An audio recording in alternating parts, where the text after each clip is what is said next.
बिस्मिल्लाहिर्रहमानिर्रहीम। अस्सलाम वालेकुम वरहमतुल्लाहि वबरकातुहू। इम्तहानात बिल्कुल करीब हैं और अक्सर तलबा ये शिकायत करते हैं कि उन्हें सबक याद नहीं रहता।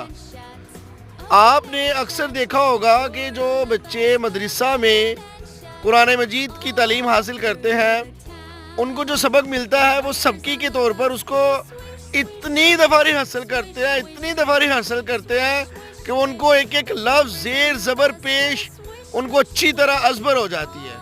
आप भी अपने सबक को पढ़ने समझने के बाद इतनी दोहराई करें, इतनी दोहराई करें कि आपको सबक अच्छी तरह से याद रह जाए। और इसकी मिसाल अक्सर मैं दिया करता हूँ कि हांडी या बिरयानी पकी हो, कच्ची हो तो कोई भी नहीं खाता, बल्कि मुंह से भी उगल देते, बाहर फेंक देते हैं।